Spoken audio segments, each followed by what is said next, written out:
Sud Radio, tous au jardin. Tout de suite on jardine après la piscine, même s'il pleut aujourd'hui, on commence à préparer votre printemps et votre été pour les beaux jours. Maintenant on jardine, c'est le printemps. Alors les bourgeons commencent à sortir, c'est magnifique, mais il y a aussi les mauvaises herbes. On en parle avec notre jardinier Aurélien Davroux. Bonjour à vous. Bonjour. Bienvenue sur Sud Radio, responsable végétal chez Promesse de Fleurs.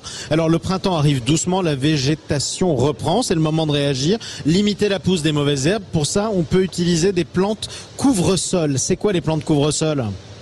Et oui, en fait, beaucoup de plantes peuvent être qualifiées de couvre-sol, du moment qu'elles ont un port, on va dire, relativement bas, en coussin ou en tapis, et puis surtout que leur feuillage est suffisamment dense pour empêcher la pousse des adventices, donc ce qu'on appelait avant les mauvaises herbes.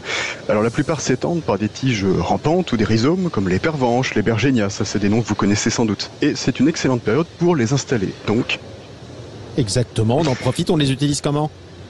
Alors l'idée c'est d'avoir une couverture de sol qui soit la plus forte possible. On sait maintenant que les sols nus sont absolument à proscrire au jardin. Ça n'existe pas dans la nature, ou du moins de façon très temporaire.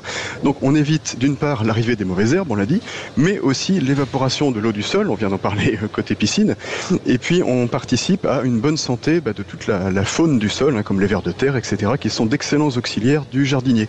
Oui. Alors pour vos plantes couvre-sol, on cherche à avoir une densité suffisante, et donc par conséquent, n'ayez pas peur de mettre au moins 6 à 8 pieds de couvre-sol de la même espèce par mètre carré, que vous pourrez agrémenter de vivaces un peu plus hautes pour donner du volume.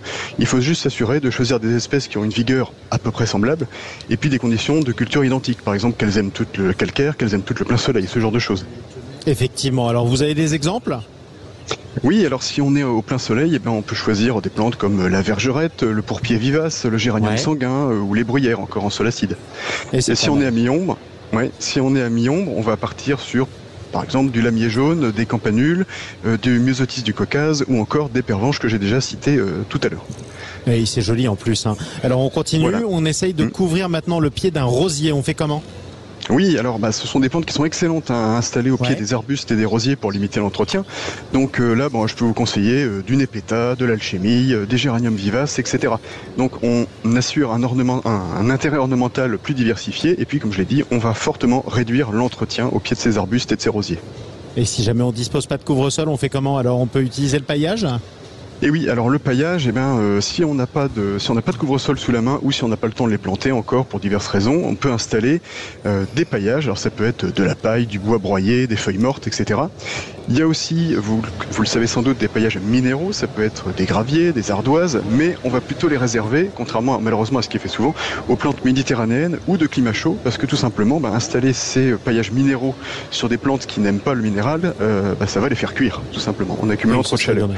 Et puis surtout, une dernière chose, vous oubliez ces bâches affreuses qu'on voit partout en plastique, parce que contrairement à ce qui est dit, ça stérilise le sol, ça empêche vos plantes de pousser correctement, parce que ça empêche les échanges d'eau et d'air correct avec le sol.